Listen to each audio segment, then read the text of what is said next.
আসসালামু আলাইকুম রহমতুল্লাহি বরকাতুহু। তে বন্ধুগণ, আশা করি আল্লাহ পাকের রহিম রহমতে সকলেই সহি সালামত আছেন। তো কবি গাজী আক্কাস আলী ইউটিউব চ্যানেল 017140885009 এর পক্ষ থেকে আপনাদের সকলের প্রতি রইল একান্ত আন্তরিক শুভেচ্ছা ও ভালোবাসা।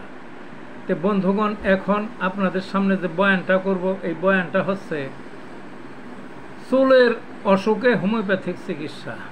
চুলের কী কী অসুখ হয়? একটা হলো খুশকি হয়, আর একটা হলো টাক টাক পরে, কইলকার মতো গোল গোল টাক পরে, অর্থাৎ ধোয়া হয়ে যায়, ওই জায়গাটা একেবারে পরিষ্কার হয়ে যায়, চুল আর থাকে না, পড়ে যায় সীমিত সীমিত জায়গায়, এক জায়গায় হতে পারে, একাধিক জায়গায় হতে পারে।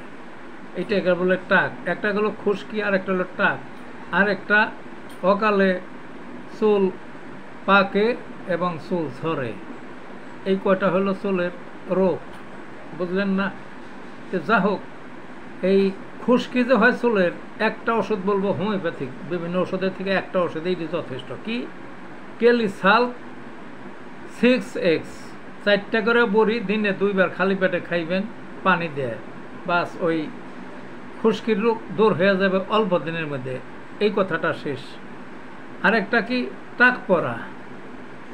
টাক পরা, টাক যদি পরে চুলে এক জায়গায় পড়ুক, বেশি জায়গায় পড়ুক, তাহলে আর্সেনিক অ্যাল্প 30 পাওয়ারের দিনে 2বার করে খাওয়াইবেন। কিছুদিন দেখবেন যে টাকের যে জায়গাটা ধোয়া হয়ে গেছিল, ধোয়া মানে এক শূন্য খালি হয়ে গেছিল, আবার চুল গজে আগের মতো হবে।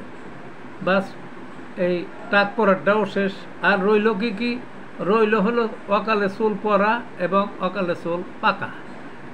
অকালে চুল পাকা এবং অকালে চুল পরা আমি 3টা ওষুধ বলবো। একটা হইল বাহ্য প্রয়োগ। বাহ্য প্রয়োগ কি? এটা হলো জেবরন্ডি মাদার। এইটা কিনবেন, এটা হোমিওপ্যাথিকের ওষুধের ঘরে পাওয়া যায় পাইকারির।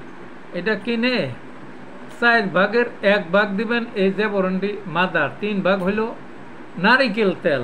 এইটা একটা বোতলের মধ্যে একটা মিক্সার তৈরি করে রাইখে দিবেন, প্রতিদিন দিনে 1বার মাথায় মাখবেন।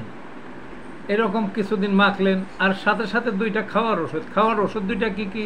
একটা হলো আমলকি মাদার, একটু পানি দিয়ে 20 ফোঁটা করে দিনে 2বার খাইবেন।